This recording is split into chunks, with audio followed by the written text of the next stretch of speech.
I'm ready.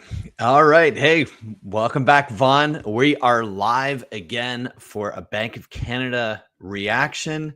What could happen here? I'm predicting 25. I know you're on the go with the 50. Taking the 50 today, sir. Nice. Well, that's I think let's tee it up. We're gonna go live and let's play the intro music.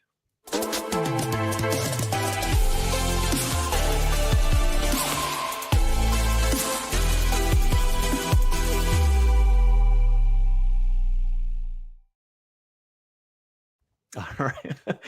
My earbuds went out halfway as I was doing that intro, and I'm like, what do I do?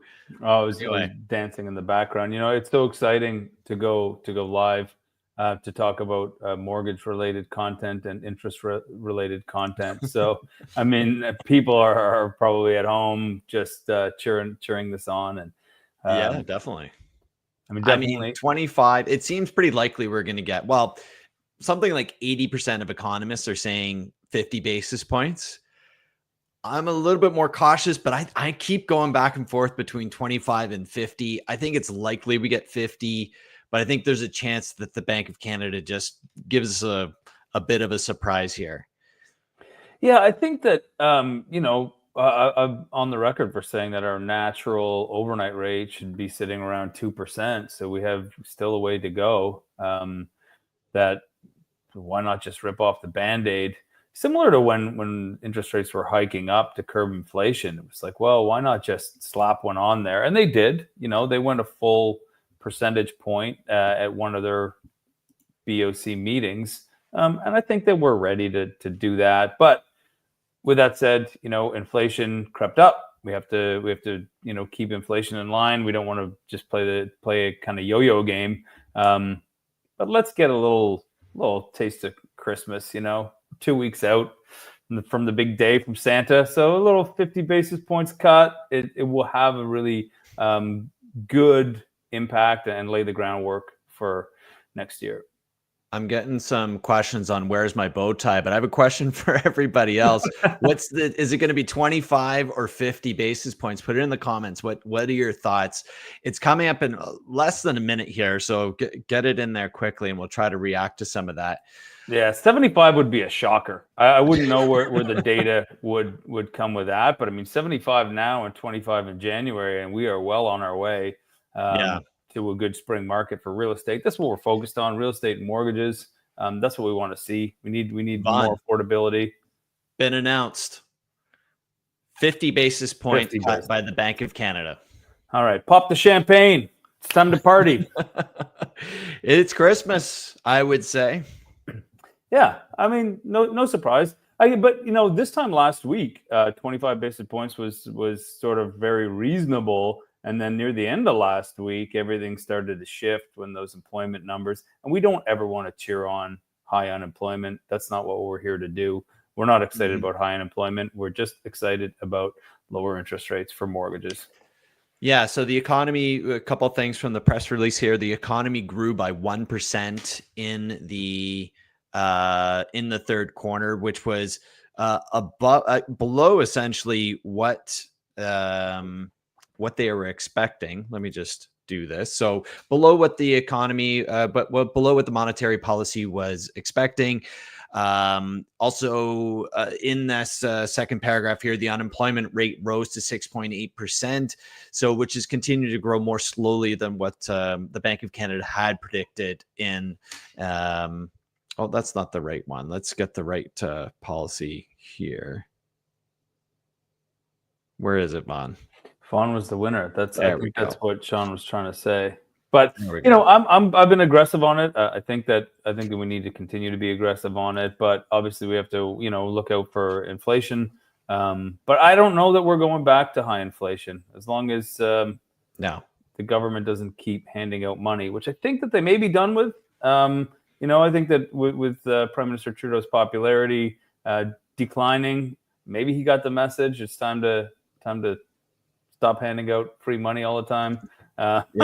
So we can get this is it. I don't know. I think there's more free money, $250 or an HST rebate is certainly coming, which I don't know if it can cost, which might cost somewhere around 3 billion is what That's we were what I reading read this this morning. morning. Yeah, and that could have an impact on interest rates going forward, or the future interest rate cuts that we're predicting could be slowed down by that massive revenue lost by the government. Yeah.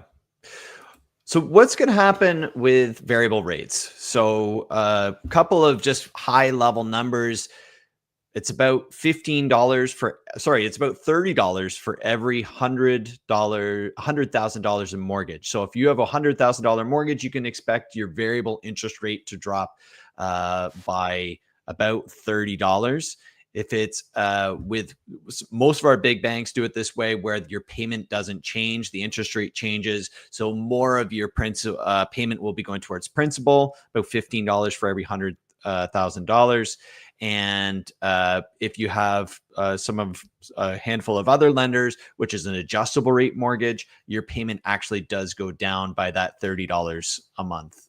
Fantastic for every $100,000 in mortgage, and I mean that's going to be probably on average in the GTA for somewhere between $400,000 and $600,000 mortgages. I don't know, depending on where you are in the life cycle of your payments. But I think but if you have $1 million mortgage, that's $300 a month. Yeah. That's pretty significant. That will offset the inflated cost of food. So that'll help make you feel like things are getting back to normal, which is fantastic because we haven't experienced normal now in 4 years, 5 years. We are running up on too long since we've seen normal. But the big takeaway for me here is that this moves 5-year variable rate and a 5-year fixed rate. Almost now we're back on par. So we've had the last couple of years of fixed rates being lower than variable rates, which is the first time that we've seen that in, 50 years. My lifetime anyway, variable rate has always been less than the fixed rate. But so if you have a good variable rate discount, like a prime -1, prime is now moved down to 5.45, making your effective 5-year rate 4.45, which is where the fixed rates are sitting. So that's great news, and I think there's more great news to come. Yeah, I think this isn't the end of the rate cuts for sure. I think we've actually seen our fixed rates increase as well over the last week or so. Trump's threats on 25% tariffs have pushed our fixed rates up. Now, the bond yields, which the mortgage rates are based on, they've come back down a little bit, but our fixed rates haven't dropped. So I expect to see that our fixed rates actually will probably drop a little bit, not necessarily because of the Bank of Canada's rate, but because there's no more margin now for those fixed rates to come down a little bit. So I think it's still slightly a lower rate to begin with a fixed rate, but it's very, very close. And especially with the trajectory of where the variable rates are going, a lot of people will probably start considering variable rates a little bit more seriously now. Well, once it comes in line with the fixed rate, then the qualifying rate and the stress test, then that's an even playing field. So that is like ultimately choice for the consumer. Because sometimes if you're at the peak of your affordability, you have to take whatever's the lower rate, even if if you don't particularly want a fixed rate, but you can get that little bit extra money to get you to your home purchase, then you might go with a fixed rate with a 30-year amortization, for example. But when they're in line, then that's ultimately more choice for the consumer, which puts us all in a better place. Yeah. Let's just, why do you think that they chose for 50 basis points rather than 25 basis points? Let's maybe unpack that a little bit. I know we said employment was the big employment one. and GDP for sure. They didn't grow quite as quick as what they were expecting, I think, is the big one. Yeah, 1% growth in third quarter is that's not an early Christmas present at all for the economy, and so that has the influence. I think it could have been bigger. The Fed meets on the 18th, and they're predicted to do a 25 basis points cut, so they're not as aggressive. I think if their outlook was a bigger cut, then just for the parity between the U.S. and Canadian currency, that we could have probably gone even bigger. But there's more than one or two factors that go into it. Yeah. One of the stats that I read was that we now have 1.5 million unemployed Canadians, which is up 22% year over year. And it's the highest we've had since the pandemic related lockdowns in 2021. Do you think we're still feeling the hangover from the pandemic related lockdowns? Like, are we back to, like, have we hit a normal employment in Canada? I don't think so. I think we're on the ripple effect now. I think we've had the COVID related, the lockdown, the boom, and now it's the pendulum has swung right back the other direction. And I think, I still don't think we've reached the full extent of that swing back. So, depending on a lot of factors, what happens with our economy, what happens in the US recession, US inflation. I mean, they're not expected to really lower their policy rates. We historically don't get too far away from them, or although there are some historical instances where we have momentarily. I think that's one of these times where we're momentarily going to be further away in our economic policy. But I really don't think that we've seen the end of this. People should start talking about recession really soon. Well, especially, I mean, I don't believe that the U.S. is going to slap 25% tariffs across the board. And now Prime Minister Trudeau is threatening retaliation like we did the last time around, which is fine for just a dialogue, but it's not really good news if any of that happens. That's going to affect a lot of things as well, including, Canadian dollar is going to tank, unemployment's going to rise. That, we don't want that. The Americans don't want that either. Americans don't want to pay 25% more for whatever product.